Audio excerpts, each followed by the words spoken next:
La radio de l'Alliance des États du Sahel est enfin prête. La radio de l'AIS est enfin prête. La famille, qu'est-ce qu'on fait? On apprécie ensemble.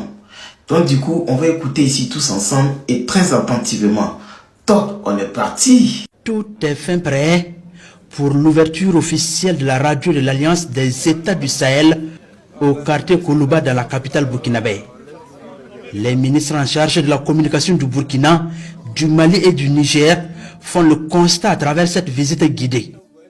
De la régie au studio, en passant par les salles de réunion, de rédaction et de montage, la station radio de l'AES est dotée d'équipements de dernière génération. Une avancée significative dans la mise en œuvre du projet de création de la radio AES voulu par les chefs d'État des 3 pays de l'espace confédéral pour un renforcement de la communication sur les actions de développement. Tout est fin prêt pour son démarrage. Nous espérons très prochainement la mettre en œuvre pour pouvoir vraiment remplir la mission que nous ont instruite le chef d'État.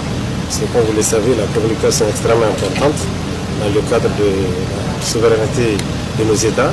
Et c'est à cela que mon frère ici s'est attelé. Et je me plaît à constater que la radio est déjà prête et peut être déjà opérationnelle. Il suffit juste de quelques formalités administratives pour cela. La radio AES se veut un véritable instrument de communication et de souveraineté. Un outil au service des peuples de l'espace confédéral pour accomplir plusieurs missions pour le développement socio-économique, culturel et diplomatique des pays de l'Alliance des États du Sahel. Ça va être une radio, comme vous le pensez, qui est dans la ligne de l'AES. C'est la ligne tracée par le chef d'État. C'est celle de la promotion de l'intérêt de nos peuples, n'est-ce pas? C'est informer, c'est sensibiliser, c'est éduquer, c'est divertir, c'est promouvoir les vertus de l'AES qui sont la souveraineté et puis la primauté des intérêts de nos populations.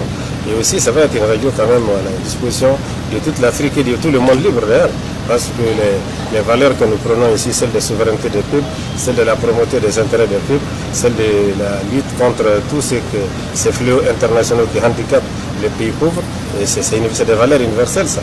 Avant cette visite, les 3 ministres en charge de la communication ont échangé avec l'équipe technique chargée de la mise en œuvre de la station radio AES.